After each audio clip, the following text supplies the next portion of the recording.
So I was watching a little bit of Oprah the other night. I don't really like that show. My girlfriend likes it, and I want to get laid, so, you know. No, you pick your battles. You know what I like about that show? They always examine relationships on that show. You know what I realized? Whenever they do it on those talk shows, 90% of the time, the dude is always wrong. It's unbelievable. Two people, 90% of the time, guy's always wrong.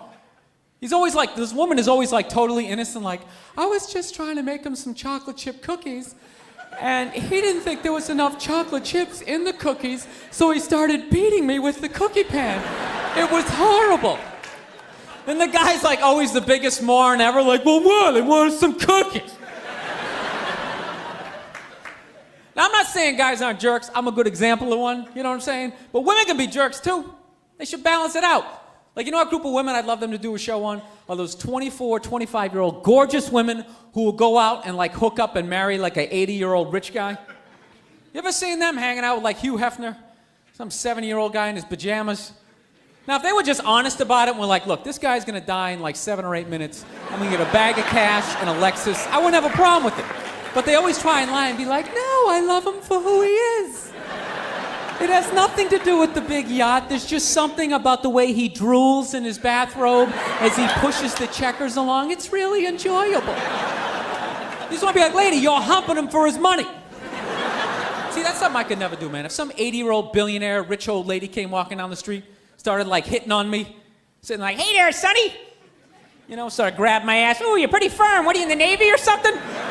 This big lady, get the hell away from me. Right, you're old, you're gross. You know, I'm sorry. I'm sure you were unbelievable back in the 20s when you were doing the Charleston, making beer in your bathtub, but you were at least 4 decades beyond humpable. I'm sorry. No, how do you have sex? I don't understand. How do you have sex with somebody 40, 50 years older than you? I'll tell you the only way you can do it, you know what you gotta do? You gotta put the will on the headboard. No, so at any point, if you lose your nerve, you just can read some of the stuff that you're getting. You're just sitting there like, oh my God, this is disgusting. What is becoming me? Ooh, a house in Miami. Okay, I can stick this out a little bit longer. I guess this isn't as bad as I was thinking a second ago. Nah, I got some issues, I guess. I do. I'm not gonna lie to you. Like, beautiful women. I don't trust beautiful women. I just don't. You know why? Because you know what I've noticed in my life as a man? Beautiful women are only around when you have stuff.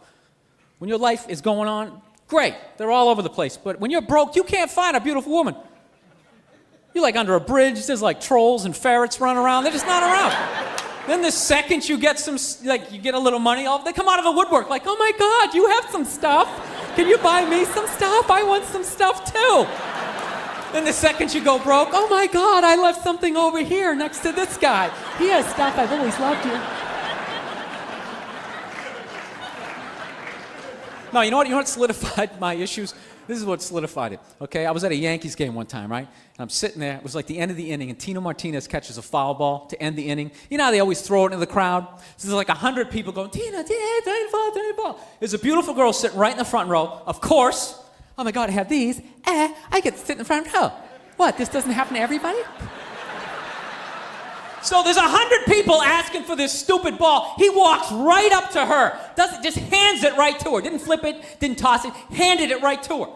You know what I'd have to do in my lifetime to ever catch a foul ball? First of all, it would have to be like the 1 in a million chance that the ball was actually hit way the hell up where I was sitting in like the upper deck, which means the ball's gonna be coming in at about 100, 120 miles an hour. So I gotta figure out like which body part I'm gonna sacrifice to slow it down. And then I gotta pounce on it, curl up in the fetal position as 8 guys punch me in the back of the head. And I pray to God that I can hang on until security gets there. And he just walked right up and just handed her the ball.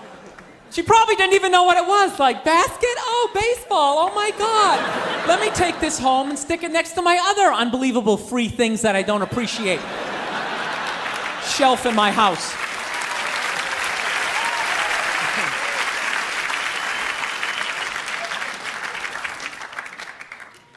So anywho, I was taking the, I don't know, you know what the greatest thing about this job is? I don't have a boss. That's what I love about this job. I never wanted a job where I had a boss. That's why I used to always work in like warehouses, because my boss gave me a rough time. I could just get on a forklift and just like drive away from him. You know? And I realized I was too stupid to run a business. You know what I mean? I just knew I was never going to be that guy in in the big office, big long table going, in the fourth quarter, we need to increase production. Okay, Kathy, you're using a little bit too many paper clips, and we need to just kind of tone that down. I'm not singling you out. We're just kind of... I could never do it. So I realized the only thing I could ever do, my greatest thing I could ever do, was work in one of those cubicles. And I refused to do it. Cubicles should be illegal, man. You know what a cubicle basically says? It basically says, you know what? We don't think you're smart enough for an office, but we don't want you to look at anybody. So you're going to get in there, and you're going to shut your face. And you just get in there, and you're hunched over, typing away. Around lunchtime, you pop your head up like a gopher, hey, Steve, you want to get a sandwich or something? I said, get in there and shut your face. I was just asking for a sandwich or something. God, I hate that guy. I really hate that guy. It's time to go on the internet and look for a weapon. Pathetic, man. You know what I love about the cubicle? I always love the pathetic attempt to try to make the cubicle like a home. You know what I mean? There's always a stuffed animal in there, or a picture of your mom with her disappointed eyes looking back out at you, why have you accepted this as your lot in life? Why don't you have the balls to get up and walk out of this thing? I'm telling you, those people need to be rescued. You ever walk by a cubicle? The person in the cubicle always looks back out at you. Because they're starved for some sort of human contact. They'll just start up a conversation hey, is it raining out? I haven't seen the sky in 6 days. They don't let us look out the windows. So the other day, this is a true story, man. I'm standing there, right, minding my own business. All right, this black guy goes to get on the train, right? All of a sudden, the door's closed on him. You know what happens? They kind of open and close. It's they're trying to dice you up. So it's typical New York. There's 20 people watching, but nobody helps out. Everyone's just standing there wow, I think it's gonna cut his arm off. So the dude's stuck in the doors. The conductor comes out, starts giving the guy a rough time as he's stuck in the doors. He's going, come on, buddy, let's go! He's you're holding people up, let's go! So the dude in the door starts flipping out. I said, what the hell are you yelling at me for? He's I'm stuck in the doors. Then he makes it racial. He's I bet you wouldn't say anything to all these crackers sitting over here. And it was me and 3 other white dudes sitting there. So he gets into it with this guy. He keeps coming back to that point. I bet you wouldn't say anything to these crackers sitting over here. And after the 3rd or 4th, crackers sitting over here, me and the 3 white dudes start looking at each other dude, shouldn't we be getting offended at this point? This is getting ridiculous. I can literally feel the heat from his fingers. He's going, crackers sitting over here. Somebody should do something. But you know what? Nobody did shit. We just sat there and took it. That's what sucks about being white in that situation. There's no unity. There's no brothers when it comes to white people. We are just complete individuals. We don't care about each other. It's not my brother. My brother lives in Ohio. I don't know that guy. I'm not concerned about over here. I'm concerned about from here to right here. Here. That was unbelievable. I got called a cracker for 18 stops. I'll tell you, that's funny though, when someone gets racial with you when you're white, because you're not allowed to get racial back, you know what I mean? So it's kind of awkward. The dude's going on, you white boy, you cracker. You're yeah, you stupid jerk. No, you can't get racial back, because the second you get racial back when you're white, then all of a sudden they wheel out that podium and have that press conference. You got to be like that guy standing up there going, I disgraced the company. I disgraced myself. I'd just like to state that there was no air conditioning on the subway. I wasn't thinking clearly. I have nothing against Mexicans. I went to Tijuana. I had a great time. Please don't do this. No, that's why a lot of white dudes, we can get uptight in certain social situations. We got to watch out for the podium. No, that podium can come out of nowhere. You're not even trying to say something yeah, I'm thinking of getting a shirt. What shirt? I'm thinking of the black shirt. What the hell did you say? I said black shirt. I should have said African-American shirt. I apologize. Please, I need this position. I have a mortgage. Please don't do this. So, anywho, I got a computer recently. That's one of the biggest things in my life. I'm really trying to get more into this whole technology thing. I'm awful with computers. I'm one of those guys, basically every button I hit on my computer has to shut down. like regroup, somehow like deal with my idiocy, you know what I mean? Then there's always like some 8-year-old I see later on a laptop like,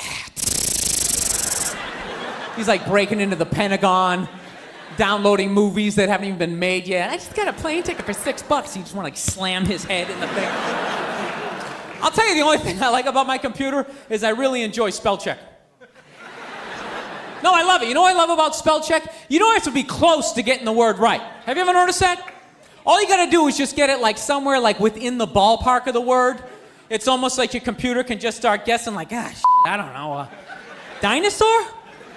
You know, when you're sitting there like an idiot, like, nah, I wasn't trying to spell dinosaur. So then what does your computer do? It starts throwing out like every D word it can possibly think of, like, okay, how about dictionary? Diary, any of this stuff looking familiar? Are we moving towards the goal or away from it? You ever spell a word so bad, though, your spell check has absolutely no clue what the hell you're trying to spell? What do you end up getting? You end up getting like a question mark. You got $1 million worth of technology just looking back at you like, just like, you got me, buddy? Which is pretty amazing, because I have all the words. Yeah, and that doesn't look like any of them. I can't even make a guess that's so screwed up. Would you like pass out and whack your head off the keyboard? Please tell me you're not that stupid. All right, that's it for me. You guys were a lot of fun. Thank you very much. And you know, afterwards, he's like, fucking crush my workout and that fucking Zoom. And I was just thinking, how could you just be so fucking inconsiderate that somebody doesn't want you to listen to that shit? It's just so fucking weird. And then the other guy, he had it on like speaker, you know? And I wanted to say something, but I'm almost 58, and he was like fucking jacked. You know?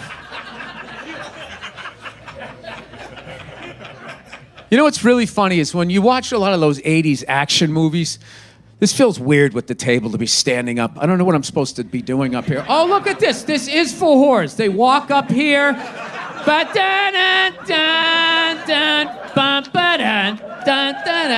they do. See, there you go. Listen, you all start hooting and hollering. All right. You do know what whores are. I love these fucking lights. I want to tell somebody to turn in their badge. All right, you went too goddamn far. Put it on the desk. And if I get wind, you're still sniffing around this case. I've had it up to here with the mayor.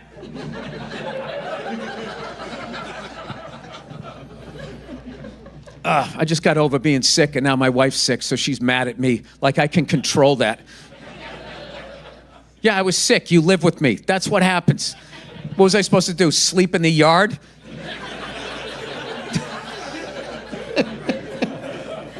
You fucking went out last night till 10 o'clock. How do you know you didn't get it from somebody out there?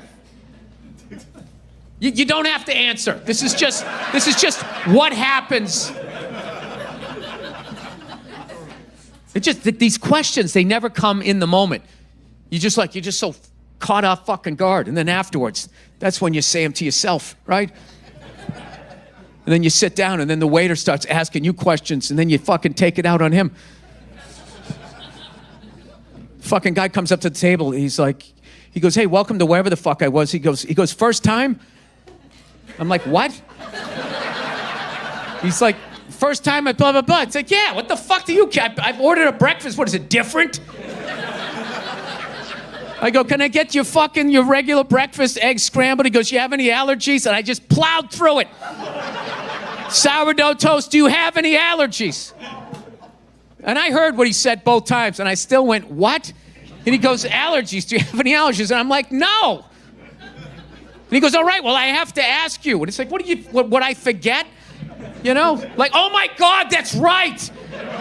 Holy shit, if I have lettuce, I'm gonna die. Oh my God, thank you. Thank you for fucking reminding me. I almost forgot. Then he left. I'm like, he's gonna spit in my eggs. And that wasn't his fault. The corporate lawyers are making him say it. She came home at 3:00 a.m. smelling like another man. I gave her 15 minutes to leave. She laughed until the photos came out. Weeks later, Our daughter's emergency revealed my wife's scurrilous lie. You're not her father. DNA said otherwise. That lie cost her everything. My name is Julian Ratcliffe. I'm 41 years old. And until that night, I thought I had it all figured out. I'd build a robotics company from nothing, creating specialized automation systems for automotive manufacturing. The patent approval had come through 3 weeks earlier. Precision welding robots that would revolutionize the industry. My ticket to financial freedom. Our ticket, I thought. I woke to the sound of a car. Doors slamming outside our Phoenix home. Not unusual in our neighborhood. But something made my gut tighten. I reached across the bed. Empty. The sheets were cold. Amelia wasn't there. I sat up, pulse hammering, and checked my phone. No messages, no missed calls, just the time glowing back at me. 3:17 a.m. Then I heard it, the front door unlocking. I moved fast, slipping out of bed and into the dark hallway. The door creaked open and Amelia stepped inside. She was carrying her heels in one hand, phone clutched in the other. Her hair was disheveled, falling loose from what had probably been a neat updo hours ago. But that wasn't what made my blood run cold. It was the smell.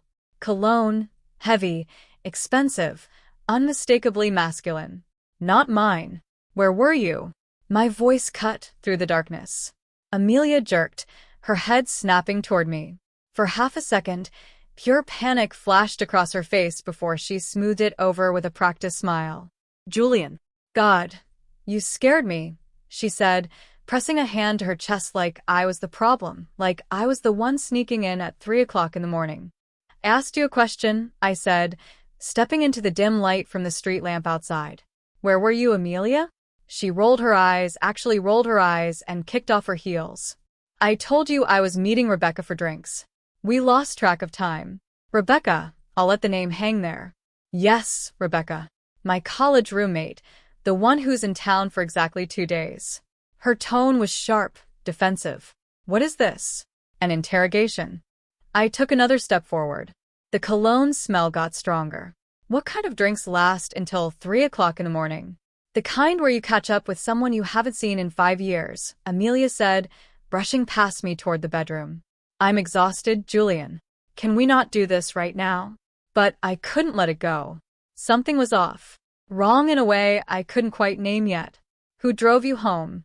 She froze in the doorway, her back to me. Just for a moment. Then she turned, forcing that same casual smile. Rebecca's Uber driver dropped me off. She's staying downtown. That's interesting, I said slowly. Because I called Rebecca 2 hours ago when you didn't answer your phone. The smile faltered. She said you two finished dinner at 10 o'clock. Said you told her you had an early morning and left. Amelia's fingers tightened around her phone. I went for a walk. Needed to clear my head for 5 hours. Julian in heels. Her jaw clenched. What exactly are you accusing me of? I stared at her. This woman I've been married to for 10 years. The mother of my 5-year-old daughter, Mia. And I didn't recognize her. The defiance in her eyes. The way she was already preparing her next lie. It was like looking at a stranger. I'm not accusing you of anything, I said quietly. I'm asking you to tell me the truth. Amelia laughed. Not a nervous giggle, but a full mocking laugh that made my fist clench. The truth? The truth is you're being paranoid and controlling. I went out with a friend. I'm allowed to have a life outside this house, Julian. Before I could respond, her phone buzzed once, twice, 3 times in rapid succession. At 3:30 in the morning, I watched her eyes flick down to the screen, watched her thumb move lightning fast to silence it, but not before I caught a glimpse of the name on the display. Ryan, not Rebecca. Ryan? Who's Ryan? I asked. Who's Ryan? I repeated, my voice deadly calm. Amelia's face went through a series of expressions.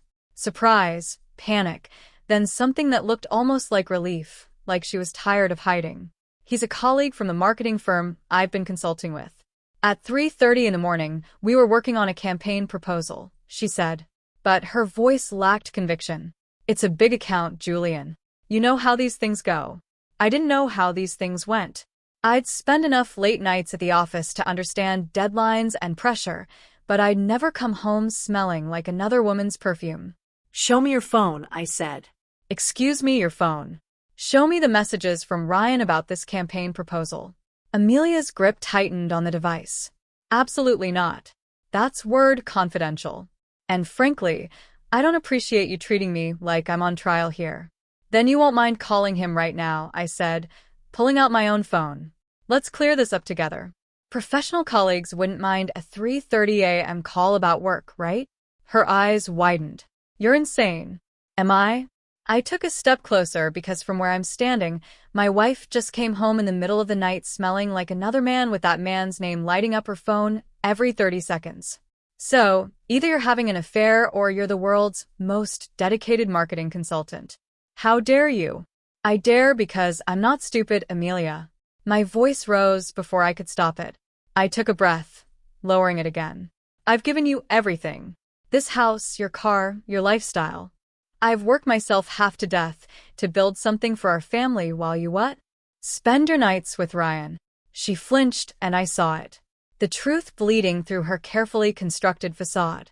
It's not what you think, she whispered. Then tell me what it is. I can't.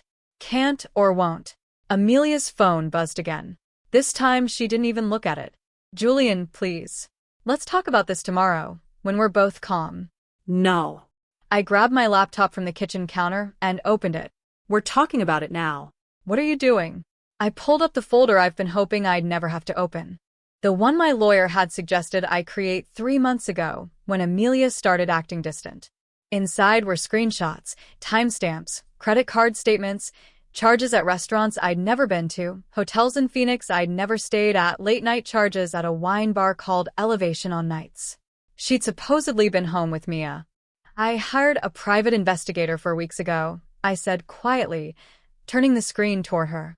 The blood drained from Amelia's face. You want to know what he found? I clicked to the next file. Photos. Amelia and a man I didn't recognize sitting close at a candlelit table. Amelia and the same man walking hand in hand through a park. Amelia and the man kissing outside a hotel. Julian Ryan Simmons. I read from the investigator's report. 39 years old. Investment consultant. Married? That last word hung in the air like a grenade. He's married, I repeated, looking up at her. You're sleeping with a married man. Amelia's composure shattered. It's not like that. His marriage is over. They're separated. I don't care what story he told you. I slammed the laptop shut. How long? She didn't answer. How long, Amelia? 8 months, she whispered. 8 months. While I've been finalizing patents and building our future, she'd been building a life with someone else. Get out, I said. What? You heard me. Get your things and get out of my house. Amelia's expression shifted from guilt to disbelief. You can't be serious. I've never been more serious in my life. This is my home, too, Julian. You can't just throw me out in the middle of the night. Watch me. Amelia laughed. Not a nervous giggle, but a full contemptuous laugh that made my blood boil. You're going to kick me out? Really, Julian? This is half my house. Actually, it's not. I walked to my filing cabinet and pulled out a folder I'd been reviewing just last week. Your parents made the down payment. Sure, but the deed. Check whose name is on it. I tossed the property deed onto the kitchen counter. Her eyes scanned it, and I watched the realization hit her. The house is in my name, I said calmly. Solely in my name. Your parents insisted on it for tax purposes. Remember something about liability protection for their assets. Amelia's face went pale. That's not possible. My father wouldn't. Your father's a smart businessman. He protected himself. I crossed my arms. So yes, I absolutely can throw you out. This is my house, Amelia. Not ours. Mine. She grabbed the deed, staring at it like it might change if she looked hard enough. You bastard. I'm the bastard. I'm not the one who's been sleeping around for 8 months. You think you're so smart? She hissed, slamming the paper down. You think you've got it all figured out, but you need me, Julian. My family's connections are the reason your little robot company has any customers at all. There was the real power play. Interesting you bring that up, I said, because I've been documenting every contract, every introduction, every deal that came through your family. And you know what I found? She didn't answer. Your father helped open doors. but I'm the one who delivered. Every single contract renewal, every expansion, that was me and my team. The robots work because I designed them, not because of your last name. Daddy will destroy you, Amelia said, her voice dropping to something dangerous. One call from him, and every facility in Arizona will drop their contracts. Maybe I acknowledged, but then I'll sue him for tortious interference and I'll win because I have documentation showing that every contract was earned on merit, not family favors. I've been preparing for this possibility longer than I've been tracking her affair. My lawyer had been thorough. Amelia's hands were shaking now. You can't do this. What about Mia? You're going to tear apart our family over some stupid mistake. Some stupid mistake. My voice rose despite my best efforts. You've been lying to me for 8 months. You've been bringing another man around our daughter. I never brought him around. Mia, liar. I pulled up another photo on my laptop. Ryan Simmons pushing Mia on a swing at Encano Park. The timestamp read 3 weeks ago. Uncle Ryan, right? That's what you told her. Call him. Amelia's face crumbled. How did you? The investigator is very thorough. I showed her another photo. Ryan and Mia sharing ice cream. Ryan helping Mia with her backpack outside her preschool. You've been playing house with him while I was at work. She likes him. Amelia whispered. He's good with her. Something inside me shifted. Not broke. Shifted into something colder, harder, more resolved. Pack your bags, I said quietly. You have 15 minutes, Julian. 15 minutes, Amelia, where I call the police and have you removed for trespassing. She stared at me and I could see her running through her options. The tears started, then big dramatic sobs that might have worked on me 6 months ago. Please, she begged. Please, let's just talk about this. I made a mistake, but we can fix this. Think about Mia. Think about our family. I'm thinking about Mia, I said. Which is why I'm not going to let her grow up watching her mother disrespect her father every single day. 14 minutes. Amelia's sobs turned to rage. You're going to regret this. You think you're the victim here? You ignored me for years, Julian. Years. I was lonely. I was 13 minutes. She screamed in frustration, grabbed a vase from the counter, and for a second, I thought she might throw it. Instead, she slammed it down so hard it shattered. Pieces flying across the kitchen floor. Fine, she shrieked. Fine, but you're making the biggest mistake of your life. She stormed toward the bedroom and I heard drawers slamming, hangers screeching across the rod. I stood there in the kitchen, surrounded by broken glass, and felt nothing but relief. I stood in the kitchen doorway, watching Amelia tear through our bedroom like a tornado. Clothes flew into an open suitcase. Jewelry boxes emptied. She was muttering under her breath. Angry words I couldn't quite make out. My phone was in my hand, timer counting down. 12 minutes left. You're really doing this? She said, emerging with an armful of dresses. You're really throwing away 10 years of marriage. I'm not the one who threw it away. I leaned against the door frame. You did that when you started sleeping with Ryan. She threw the dresses into the suitcase with enough force to knock it off the bed. God, you're so self-righteous. Like you're some perfect husband. Never claimed to be perfect, but I was faithful. Faithful and absent. She yanked open her nightstand drawer. Do you know how many nights I sat here alone while you were at your precious factory? How many dinners I ate by myself? You could have talked to me. I tried. You were always too tired, too stressed, too busy. She grabbed her makeup bag, shoving bottles and compacts inside. Ryan listens. He cares about what I think, what I want. Ryan's married. Amelia. That stopped her just for a second. His wife doesn't appreciate him, she said quietly. And how do you think she'll feel when I tell her about you? Amelia's eyes went wide. You wouldn't? Why not? I checked the timer. 10 minutes. She deserves to know, doesn't she?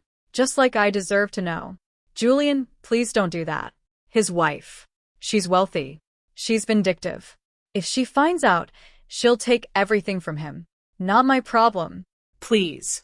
Amelia's voice broke. He'll lose his business, his house, everything. Don't punish him for my mistakes. I stared at her. This woman who'd shared my bed for a decade and felt absolutely nothing. You really love him, don't you? She didn't answer, but she didn't have to. I could see it in her face. Then you better hope he loves you enough to take you in tonight, I said. 9 minutes. Amelia's hands shook as she zipped the suitcase. What about Mia? What about her? You can't keep her for me. I'm her mother, and I'm her father. We'll work out custody through lawyers. Julian. A sound from the hallway made us both freeze. Small footsteps, hesitant and slow. Mommy. Mia stood in the doorway, clutching her stuffed rabbit, her dark hair messy from sleep. Her eyes were wide, confused, taking in the scene. The suitcase, the scattered clothes, her mother's tear-stained face. Sweetie. Amelia started, her voice suddenly gentle. Go back to bed, baby. Mommy and Daddy are just... Why are you packing? Mia's lower lip trembled. Are you going somewhere? I knelt down, bringing myself to a level with my daughter. Mommy needs to go stay somewhere else for a little while. Why? Because I glanced at Amelia, who was frozen, watching us. Because sometimes grown-ups need space to think. But I don't want Mommy to go. Tears started rolling down Mia's cheeks. Please don't go, Mommy. Amelia rushed forward, scooping Mia into her arms. It's okay, baby. It's okay. Mommy will see you very soon. I promise. When? Soon? Amelia whispered, shooting me a look filled with pure hatred. Very soon. She held Mia for another moment, then sat her down gently. Go back to bed, sweetie. Everything's going to be fine. But Mia didn't move. She looked at me, then at her mother, then back at me. Daddy, is Mommy coming back? Before I could answer, Amelia's phone buzzed. The sound cut through the room like a gunshot. She pulled it out instinctively, and I saw the name on the screen from across the room. Ryan. Mia saw it too. Is that Uncle Ryan? The room went dead silent. The house felt different without Amelia in it. Quieter, emptier, but also cleaner somehow, like a toxin had been removed from the air. I didn't sleep. Couldn't. Instead, I sat in my home office reviewing documents and making calls to my lawyer as soon as business hours started at 8 a.m. Julian Stephen Blackwood said when he answered, I got your message. She's really gone out the door at 4 this morning. I confirmed.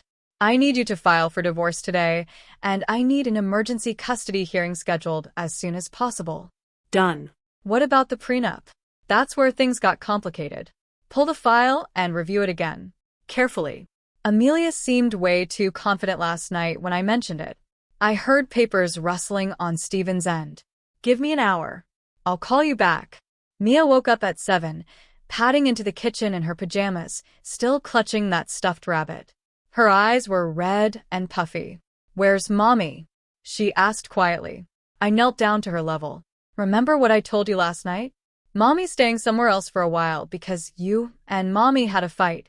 Kids heard everything. Something like that, sweetheart. Uncle Ryan says fights can be fixed if people just talk. My jaw clenched. When did Uncle Ryan say that? Last week when we were at the park? Mia's voice was so innocent, so trusting. He's nice, Daddy. He buys me ice cream. I felt sick. Mia, honey, I need you to tell me the truth. How many times have you seen Uncle Ree? She shrugged. Lots. He picks me up from school, sometimes with Mommy, and we go to the park, and sometimes we get pizza. Does Mommy tell you not to tell Daddy about Uncle Ryan? Mia's eyes dropped to the floor. She says it's our special secret. There was Amelia had been coaching our 5-year-old daughter to lie to me. My phone rang. Stephen, we have a problem. He said without preamble. What kind of problem? The prenup. Julian, someone altered it. There are pages missing, signatures that don't match up. This thing wouldn't hold up in court for 5 minutes. My blood ran cold. What are you saying? I'm saying someone. And I'd bet money it was her family's lawyer, doctor. This document may be years ago, maybe recently. But as it stands, this prenup is worthless. I thought back to the night we signed it a week before our wedding. Amelia's father had insisted on it, brought his own lawyer. I'd been so in love, so trusting I'd barely read it. So she can go after my assets. The house is safe. That's in your name only. But the business, the patent, she's entitled to half of everything acquired during the marriage. $8 million. My patent was worth $8 million. Stephen, that patent was approved 3 weeks ago. Can we argue it's separate property developed during the marriage using marital resources? No judge will buy that. Julian, I'm sorry. I sat down heavily. Amelia and her family have played this perfectly. Wait until the patent was approved, then blow up the marriage and take half. There has to be something. There is, Stephen interrupted. Infidelity. Arizona is a no-fault state, but judges can consider misconduct when dividing assets. If we can prove she was planning this, that she deliberately waited until after the patent approval. I have proof. The affair started 8 months ago, right around when I filed the patent application. That's good, but we need more. We need to show intent. Financial records, communications, anything that proves she knew the patent's value, and time this. I thought about Amelia's behavior over the past months. The sudden interest in my work, the questions about the patent timeline, the way she'd push me to finalize it quickly. I'll get you what you need, I said. After I hung up, I pulled on my company email and started searching. There 3 months ago, Amelia had forwarded herself an email chain about the patent valuation. She'd been CC'd on it accidentally by my business partner, and instead of deleting it, she'd saved it. I forwarded it to Stephen with a subject line, evidence of premeditation. My phone buzz. A text from an unknown number. We need to talk, Ryan. I stare at the message. The audacity of this man texting me directly. I type back, "You've got 5 minutes. Say what you need to say." His response came immediately. Not over text. Meet me at the Starbucks on Camelback. 1 hour. Ryan Simmons looked exactly like his photos. Polished, confident, expensive suit and watch. He was sitting at a corner table when I arrived. 2 coffees already in front of him. "Julian," he said, standing off for his hand. I ignored it. "You've got 5 minutes. Talk." He sat back down, gesturing to the coffee. "I got you a black coffee. Amelia said that's how you take it. Don't say her name. Look, I know you're angry." Angry? I leaned forward. "You've been sleeping with my wife for 8 months. You've been around my daughter, and you think I'm just angry." Ryan had the decency to look uncomfortable. It wasn't supposed to happen like this. How was it supposed to happen? You were going to what? Convince your wife and me to just accept it. My marriage was already over. He said quietly. "Adelaide and I have been separated for 6 months. Separated or sneaking around." His jaw tightened. Separated. We have a legal agreement. Congratulations. My marriage wasn't over. My marriage was fine until you decided to destroy it. Your marriage wasn't fine. Ryan shot back. Amelia was lonely, neglected, so you thought you'd help yourself to another man's wife. I fell in love with her. The words hung in the air between us. I studied his face, looking for signs of deception, but all I saw was genuine emotion. "You love her," I repeated. "Yes. Enough to marry her." Ryan hesitated just for a second, but I caught it. "That's what I thought." I said, "This isn't about love. This is about excitement. Sneaking around playing house with someone else's family. That's not fair." "Fair?" I stood up. "You want to talk about fair? How about the fact that you've been teaching my daughter to keep secrets from me? How about the fact that Amelia's been using you to emotionally manipulate a 5-year-old? Ryan's face went pale. "I never asked her to do that, but you went along with it." I leaned down, getting close enough that he had to look me in the eye. "Here's what's going to happen. You're going to stay away from my daughter completely. If I find out you've been within 100 yards of Mia, I'm calling your wife. Sorry, your separated wife. And I'm sending her every photo, every text, every piece of evidence I have. Adelaide already knows. Does she know Amelia's pregnant?" The color drained from his face completely. I smiled. "Yeah, Amelia took a pregnancy test 2 days ago." "Didn't tell you." "That's interesting." I was bluffing, but his reaction told me I'd hit a nerve. "She's not. She can't be. Can't she?" 8 months of unprotected sex. "Ryan, you think you got lucky the whole time?" He stood up so fast his chair scraped loudly across the floor. "You're lying." "Am I?" "Ask her for yourself." I turned to leave, then stopped. "Oh, and Ryan, your wife, Adelaide. She's worth about $40 million, isn't she? Family money, trust funds, all that." How do I did my research, and I'm guessing she's got a really good lawyer. The kind who'd make sure you don't see a dime if she can prove infidelity. I pulled out my phone, showing him a photo of him and Amelia kissing. This would probably do it, don't you think? Ryan's hands were shaking. What do you want? I want you to disappear. Break it off with Amelia today. And if you don't, I send everything to Adelaide's lawyer by close of business. You can't. I absolutely can, and I will. I step closer. See the difference between you and me. I've got nothing left to lose. My marriage is over.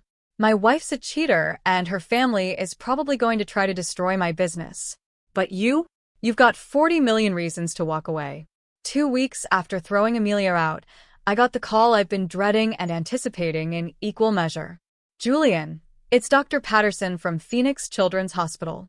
My heart stopped. Is Mia okay? She's stable now, but she had an episode at school today. Severe allergic reaction. We need to run some tests, and we'll need both parents here to sign consent forms. I was in my car before he finished the sentence. I'm on my way. What about her mother already here? Of course she was. Amelia had been fighting me for 2 weeks through lawyers demanding more custody time, more money, more everything. But she'd shown up for this. I found them in the pediatric wing. Mia was asleep in a hospital bed, and 4 in her small arm. Amelia sat beside her holding her hand. Mascara streaked down her face. What happened? I asked from the doorway. Amelia looked up, and for a moment she looked like the woman I'd married. Genuinely scared, genuinely vulnerable. Peanut butter cookies at school. The teacher didn't know about her allergy. She's never had a peanut allergy. The doctor says it can develop suddenly. Amelia's voice broke. Julian. She stopped breathing. They had to use an EpiPen. I moved to Mia's other side, taking her free hand. So small, so fragile. What do they need from us? Blood work. They want to test for other allergies. Run a full panel. They need both our consents. And they need family medical history. Dr. Patterson entered then, a kind-faced man in his 50s. Mr. and Mrs. Radcliffe. Mia is responding well to treatment, but we do need to run comprehensive tests. There's a consent form here, and I need to ask some questions about family medical history. He went through the standard questions. Then, any history of autoimmune disorders on either side? My mother has lupus, Amelia said quietly.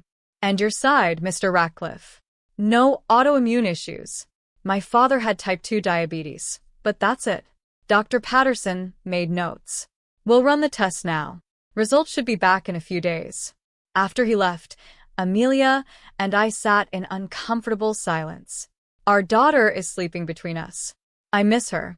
Amelia finally said, I miss tucking her in at night. You should have thought about that before you cheated. Can we not do this here?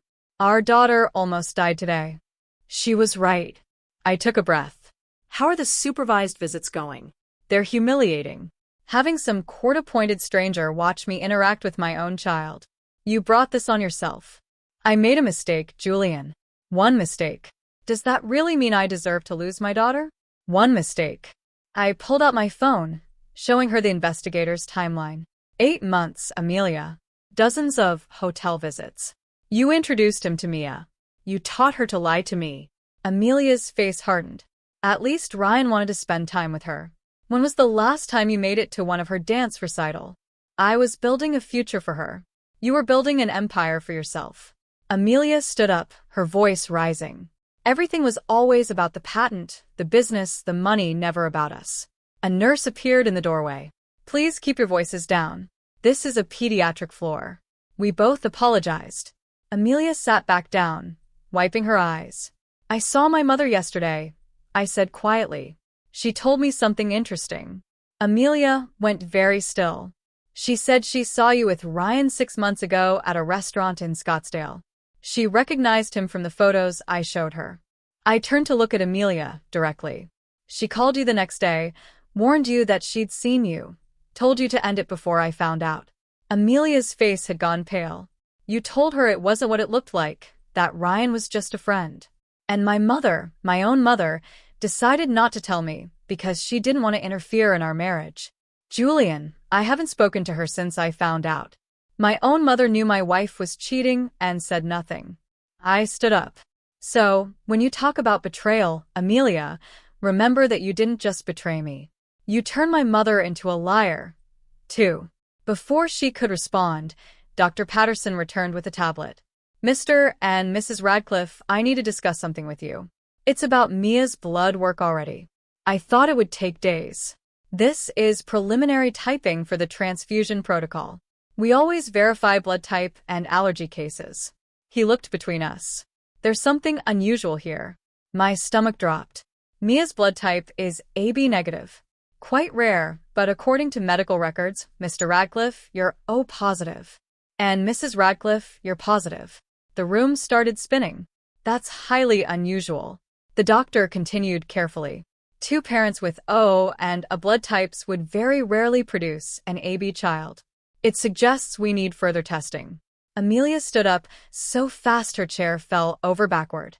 There must be a mistake. Run it again. We've run it twice to be sure. Dr. Patterson's voice was gentle but firm. Mr. Radcliffe, based on these preliminary results, there appears to be a discrepancy that requires additional testing to clarify. The words hit me like a freight train. I looked at Amelia, whose face had gone from pale to ashen. Tell him, I said, my voice barely above a whisper. Tell him he's wrong. Amelia's mouth opened and closed. No words came out. Mrs. Radcliffe. Dr. Patterson prompted. Is there something we should know? And then she said it. The words that would haunt me forever. He's not her father. Okay.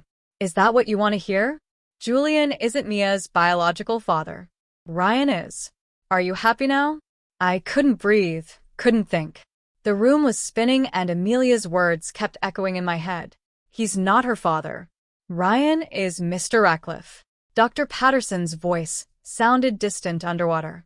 Do you need to sit down? I looked at Mia sleeping peacefully in that hospital bed.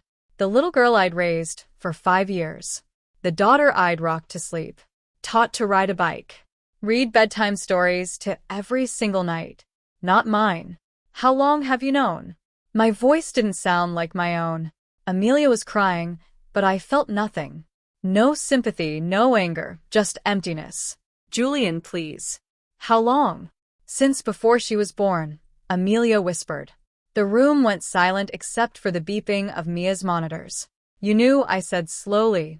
For 5 years. You let me believe I was her father. You were her father. You raised her. You love her. You put my name on her birth certificate. You let me pay for everything. You watched me work myself to death to provide for a child that wasn't even mine. My voice was rising. I couldn't stop it. Dr. Patterson stepped forward. Perhaps we should continue this conversation outside. No. Amelia grabbed my arm. Julian, listened to me.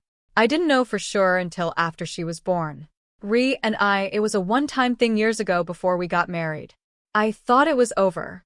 Before we got married, the timeline clicked into place. Our wedding. You were pregnant at our wedding. She nodded, tears streaming down her face. And you didn't think I had a right to know. I couldn't lose you. I loved you, Julian. I still love you. I yanked my arm free. You don't know what love is. I turned to Dr. Patterson. What does Mia need medically, Mr. Radcliffe? Given what's just been revealed, what does she need? I repeated, my voice hard. The allergy panel monitoring for 24 hours. Follow-up in 2 weeks. Do it. All of it. Send the bills to me. I looked at Amelia one last time and get a paternity test scheduled. Official court ordered. I want in writing. Julian, please don't do this. Think about Mia. She needs you. She needs a real father. Call Ryan. Tell him his daughter is in the hospital. I walked out of that room and didn't look back. In the parking garage, I sat in my car and finally let myself feel it. The betrayal, the rage, the grief. 5 years of my life built on a lie. My phone rang. Stephen, my lawyer. Julian, I just got the most insane call from opposing counsel. Amelia is claiming that Mia isn't your biological child. It's true. Hospital ran blood work. It's scientifically impossible for me to be her father. Silence. Then Jesus. Julian, I'm so sorry. What does this mean legally? It means you have grounds to challenge paternity, void the birth certificate, potentially eliminate child support obligations. He paused. But you raised her for 5 years. Some judges might still order support based on established parental relationship. I don't care about the money. Then what do you care about? I close my eyes, seeing Mia's face. I need to know if I have any rights to see her, if I can still be in her life. That's complicated. You're not the biological father, but you've acted as her father for 5 years. There's precedent for maintaining visitation rights. But Amelia would have to agree, or you'd have to fight for in court. She won't agree. Then we fight. After I hung up, I sat there for another hour. Finally, my phone buzzed with a text from Amelia. She's asking for you. Please come back. I didn't respond. Another text. Julian.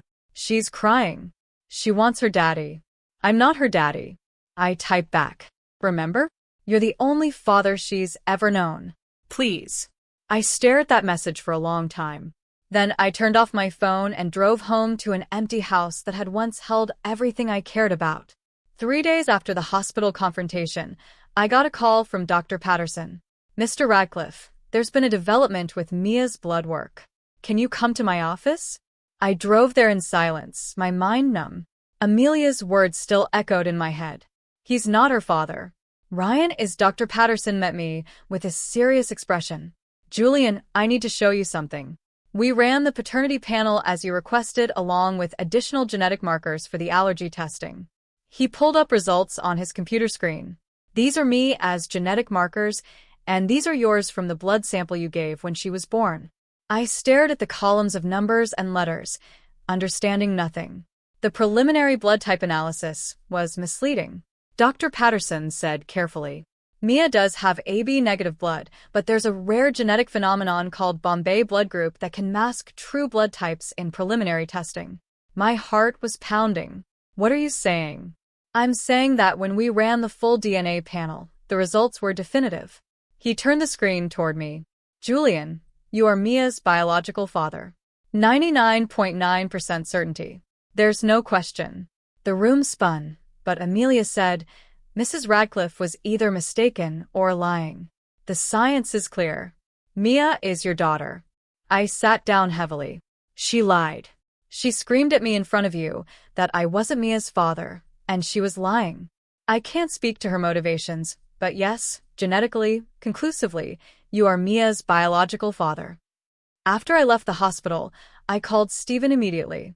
I need you to file an emergency motion. Amelia lied about paternity to manipulate me. I want full custody today. What happened? I explained everything.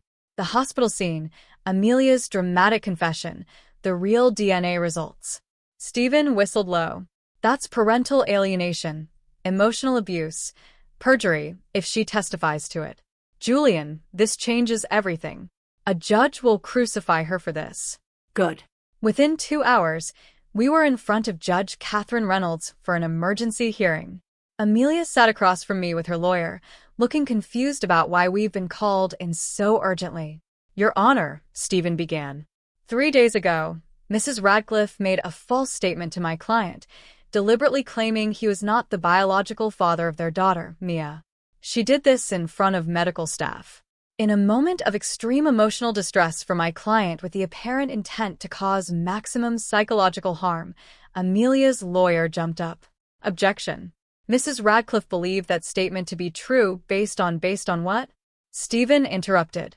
Because we have the DNA results right here. Court certified, medically verified. Mr. Radcliffe.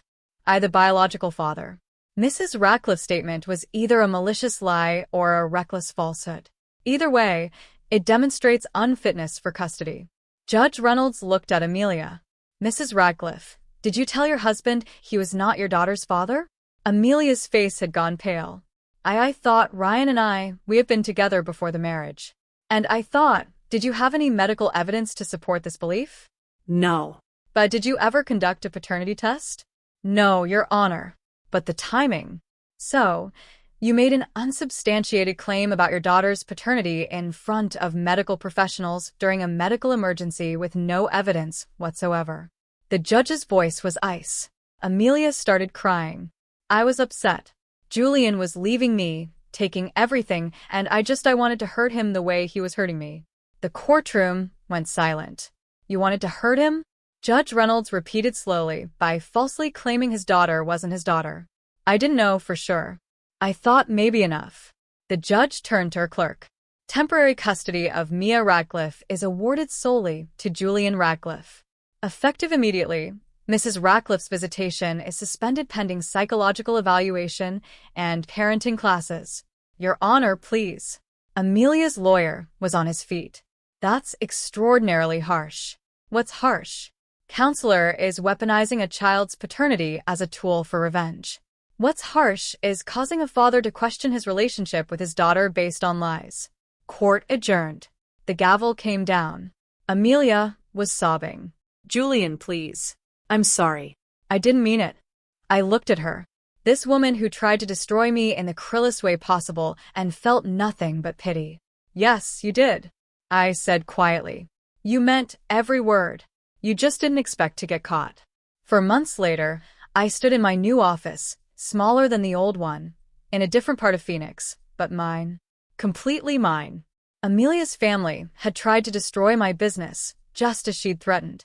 Her father pulled his influence, poisoned relationships, spread rumors. I lost 70% of my client base in 6 weeks.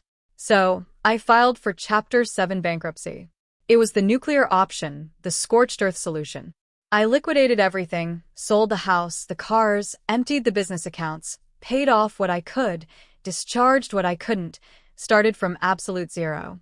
Amelia got nothing in the divorce. No house, no alimony, no share of the patent because there was no longer a patent to share.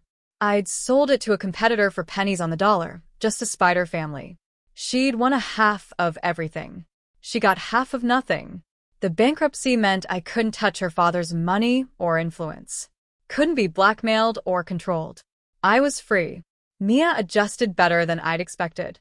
She was in therapy now, processing the divorce and her mother's behavior. Dr. Klein said she was resilient. Daddy. Mia appeared in my office doorway, holding her stuffed rabbit. Is it time for dinner? Almost, sweetheart. Just finishing up some work. She climbed into my lap, something she did more often now. I like our new apartment. Yeah, even though it's smaller, it's cozy and you're home more. She looked up at me with those big brown eyes. My eyes, the DNA test had confirmed. Are you happy, Daddy? I'm getting there, baby. I'm getting there. My phone buzz. A text from Adelaide Simmons, Ryan's ex-wife, who become an unexpected ally. Heard you closed a new contract. Congratulations. I'd met Adelaide during the divorce proceedings. Turned out Ryan had lied to her too. Claimed he was leaving her for Amelia. Adelaide had filed for divorce the same week I did. We compared notes, shared evidence, supported each other through the legal battles. And somewhere along the way, we become friends. I type back, thanks. Small contract, but it's a start. Her response, every empire starts somewhere. Coffee this weekend? Can't. Mia has a dance recital. Rain check. Absolutely. Tell me, I said. Break a leg. Not literally. I smiled, slipping my phone back into my pocket. Mia was watching me. Who was that? She asked. A friend. Her name's Adelaide. Is she nice? Very nice.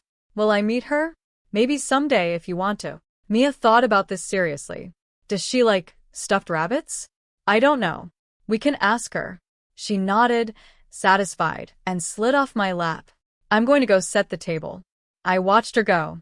This little person who was handling everything with more grace than most adults could manage. 5 years old, and already stronger than I'd ever been. My phone rang, an unknown number. Julian Radcliffe, I answered. Mr. Radcliffe, this is Thomas Wong from Apex Manufacturing. We heard you're taking on new clients. I sat up straighter. Apex was one of the biggest automotive suppliers in the Southwest. That's correct. What can I do for you? We need someone who understands precision robotics.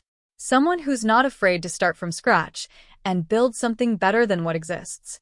Your name keeps coming up. My name comes with some baggage these days. We did our homework. Bankruptcy, messy divorce, family drama. We don't care about any of that. We care about whether you can deliver, can you? I looked around my small office, thought about the contracts I'd lost and the reputation I'd rebuilt from nothing. Mr. Wong, I can deliver. When would you like to meet? We set an appointment for Tuesday. After I hung up, I allowed myself a moment of satisfaction, not triumph. I'd learned the difference. Just quiet satisfaction. Amelia had tried to destroy me. Her family had pulled every string they had, and I'd survived. More than survived. I'd started over on my own terms. That night, after putting me out of bed, I sat on my apartment balcony looking out over Phoenix. The city lights stretched to the horizon, each one representing someone else fighting their own battles, rebuilding their own lives. My phone buzzed one more time. Adelaide, proud of you. You know that, right? Thanks. Couldn't have done it without friends. That's what friends are for. See you soon. Count on it. I set the phone down and closed my eyes. Somewhere out there, Amelia was living with the consequences of her choices. Ryan had lost everything to his ex-wife. Her parents had won the battle but lost their daughter's respect. And me, I'd lost a marriage, a house, a business empire. But I kept my daughter. I kept my integrity. I kept my soul. In the end, that was all that mattered.